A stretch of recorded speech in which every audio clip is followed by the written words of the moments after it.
त्या पॅरिसमध्ये बौद्धिक वस्तूची चाचणी हे करत होते, तर त्यांनी विद्यार्थ्यांची प्रश्न बघितले, त्यांनी उत्तरं बघितले, याद्वारे ते आकर्षित झाले. त्यामुळे त्यांनी ही ज्ञाननिर्मितीची म्हणजे उत्पत्ती मांडली आहे. आणि या उत्पत्तीमध्ये त्यांनी स्वतः त्यांची जी मुलं आहेत त्यांच्यावर पहिले निरीक्षण केलं त्यांनी, आणि मग दुसऱ्या मुलांवर त्यांनी निरीक्षण केलं आणि मग ही उत्पत्ती त्यांनी मांडलेली आहे.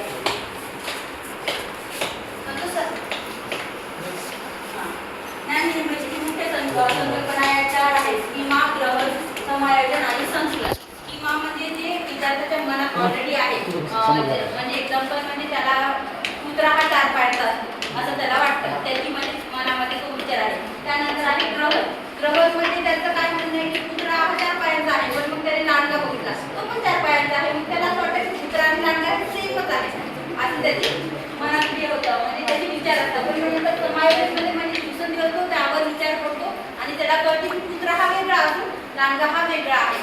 म्हणजे पहिली जी त्याची विचार प्रक्रिया होती ती दुसऱ्यामध्ये सुद्धा त्याने तीच मांडली, पण तिसऱ्यामध्ये हे दोन्ही एकत्र करून त्याला समजलं की एक कुत्रा हा वेगळा असून लांडगा वेगळा आहे.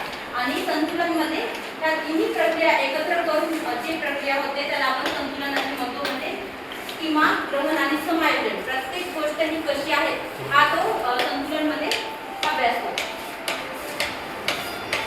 ज्ञाननिर्मितीची प्रक्रिया ही सक्रिय आहे. ज्ञाननिर्मिती ही सतत चालणारी प्रक्रिया आहे. त्यामध्ये विद्यार्थी हा स्वतः आपल्या कृतीमधून शिकतो, निरीक्षणद्वारे शिकतो. आणि त्यानंतर आहे संघर्ष आणि विकास. आता संघर्ष आणि विकास लहान मुलांना काय संघर्ष राहणार आहे, समजा खेळणं वगैरे. आता एक्झाम्पल म्हणजे आपण लहान मुलांना एखादी वस्तू घेतली आणि आपण ती कपाटात ठेवली, पण मग त्याला तेच पाहिजे, त्यासाठी तो स्टूल घेईल, पण मग तो स्टूल वरून म्हणजे हात फिरणार नाही, त्यानंतर तो सुट्टी घेईल, मग त्यामधून तो खाली पडेल, जसं त्याला जमेल हा त्याचा छोटासा संघर्ष असेल, त्याद्वारे तो ती वस्तू मिळवण्याचा प्रयत्न करतो. आणि तिसरा आहे स्वतंत्र मानवी. स्वतंत्र मानवी म्हणजे तो स्वतःच्या विचारातून स्वतःच्या कृतीतून